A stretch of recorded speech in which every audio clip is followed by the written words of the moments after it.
Welcome to another episode of my series, Mystic Minds with K Mystic, where I represent something that I like to call the mystic veil, the bridge between the seen and unseen worlds. Today, this episode will be a Shadow Realm File Unclassified edition, the dark side of drill music. So, what is the lower self? The lower self holds the shadow aspect and the dark side of human nature.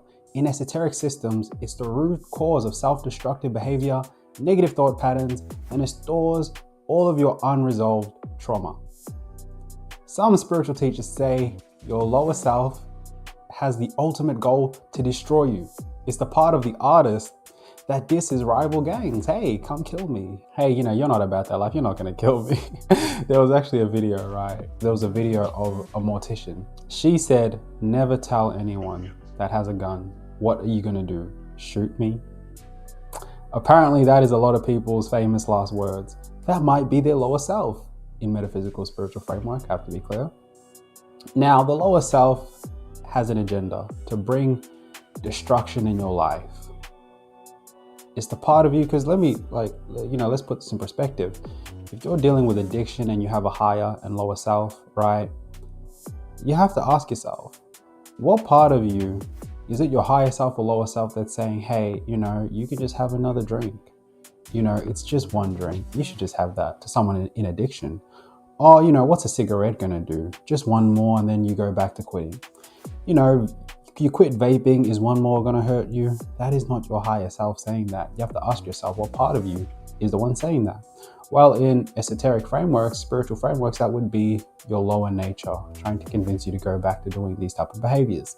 Now, some people might say, it is your brain chemistry, it's addiction, it's withdrawals. Yes, that can all be true. Always research the scientific side when it comes to a lot of these conditions.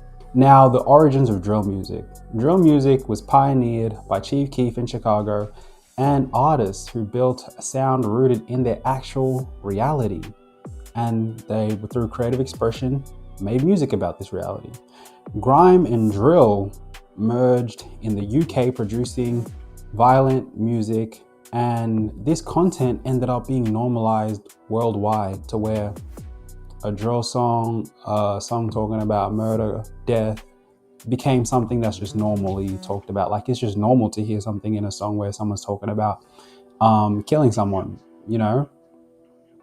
Now, I was on social media one day and I saw a video of an Australian primary school teacher saying that, the kids are calling each other ops and, I have to hide from the ops and take out my ops. So, if you go back down the timeline, right, to 2012 Chicago, and you go back and look at the music that was being made, these children have no idea that these words or the type of language that they're referencing to comes from Chicago, ops. They have no idea. It's just something normalized that's spread around the world now, to where something like an opposition or an op, that's something that a lot of kids these days have no idea it actually came from a real reality that was based off war and gang violence and rivalry, and real people died.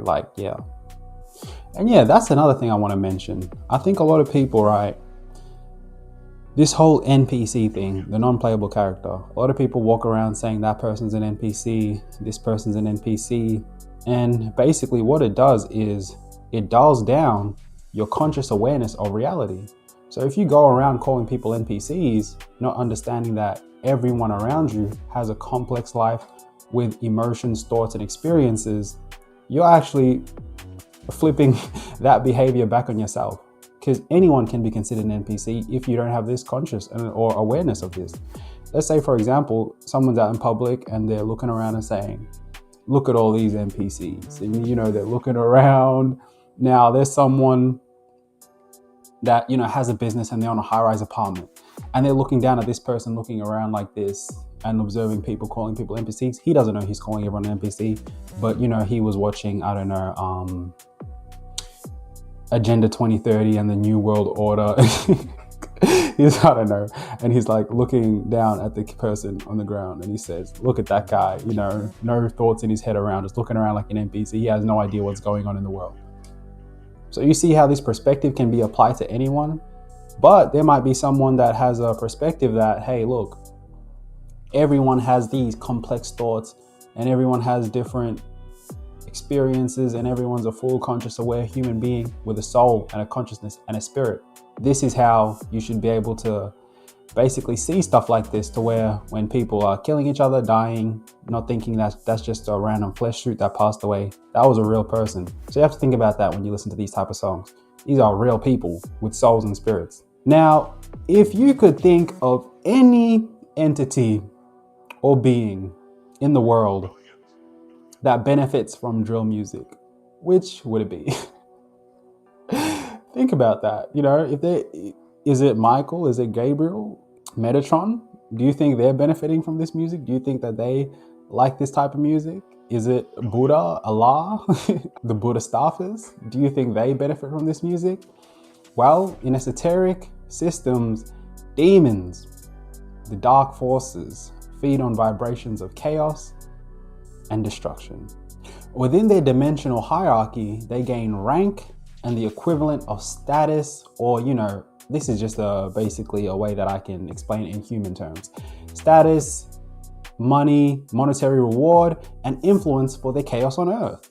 Imagine the smartest being on the dark side saying, how can we benefit of more chaos, death, and destruction? Well, you know, maybe what we can do is influence some type of music that makes people think that this stuff is cool, make it normal, normalize it, and make people basically kill people over simple things like the Wild Wild West, you know. No discussions, no this, no that. Let's make it a competition towards groups of people around the world. Through the music, artists may say in their own lyrics, I'm a demon, right? Openly, willingly, or subconsciously admitting to the energy and thoughts that's driving these type of songs. Now, what are the subconscious effects of any negative music, right? Music with negative content slowly feeds your lower self, giving it more power to weigh on your consciousness through negative emotions, being quick to fight, being influenced to go out and do what you're hearing, right? Acting on the type of music that you're listening to. The song directly feeds the part of you that doesn't work on your benefit to your optimum lifestyle. Now, there's rare occasions, right, where there might be a multi-million-dollar rapper where this type of music is definitely feeding their optimum lifestyle to the lifestyle they want to live. But you have to ask yourself, what part of your inner essence or your soul wants to live this lifestyle of drugs, partying, making this type of music?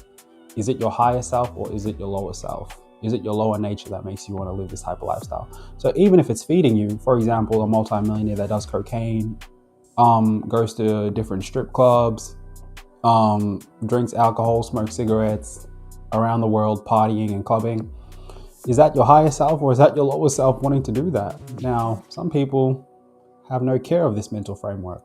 This might not be for them, you know? Everyone's free, everyone has free will. At the time of your death, your level of consciousness is accounted for. Ask yourself an honest, true question about the music that you intake, the lifestyle that you live, your thoughts, your feelings, how you feel in your heart. When you pass away, do you want to go and live in your internal world? Would you want to do that? That's an honest question you have to ask yourself. Would you live in a reality that's based off the fabric of your internal world, the energies that's in your internal world? So let's think of, for example, an elemental chart.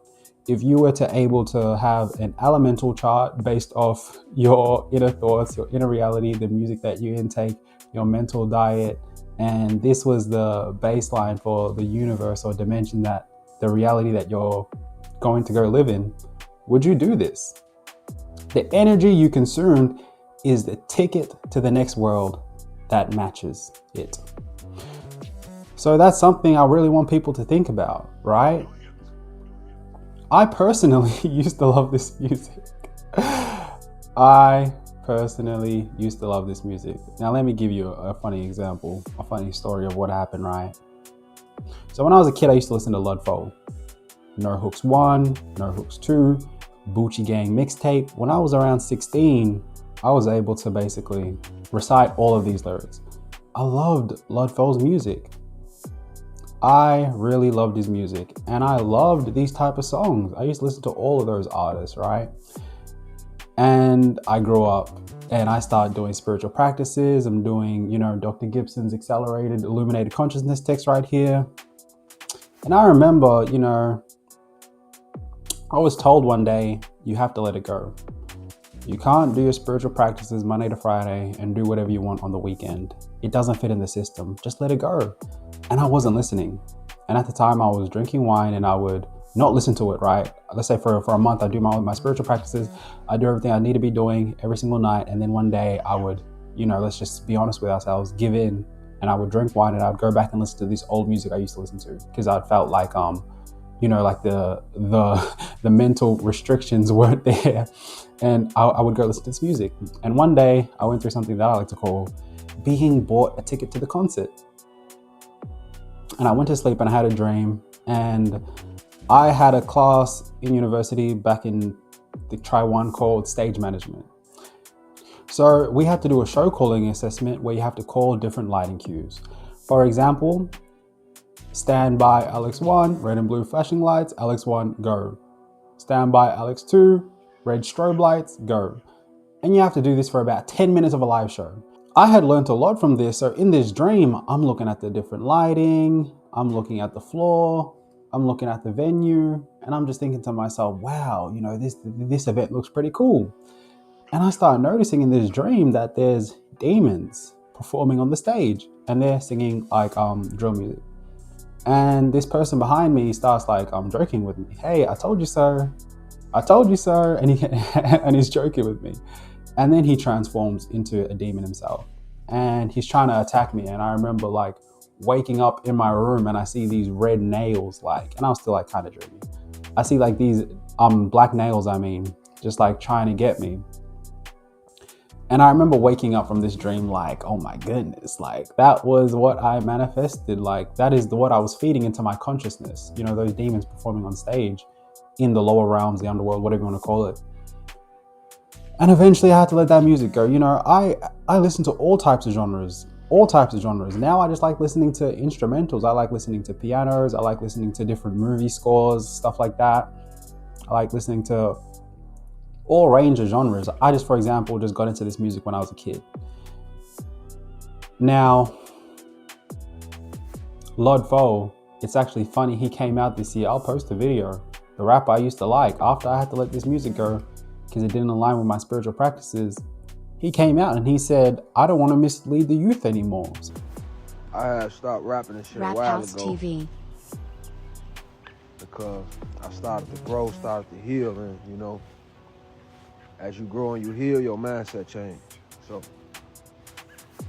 the shit I was used to rap about, I couldn't rap about it no more, And on top of that, a lot of healing needed to be done in my life. So I didn't want to just go around feeding, bullshit to my younger youth, my generation and shit. I didn't want to go around just feeding all kind of, BS to the youth. So I had to do some healing and some growing, which that's what I did. So it was such a cool thing to have reality confirm that for me, right? The universe, whatever you want to call it. I used to love that music and then I let it go. Now I'm making a video called The Dark Side, Listen to Drill Music. And my favorite drill artist comes out this year and says, I don't want to mislead people anymore with this music. So that's an amazing thing.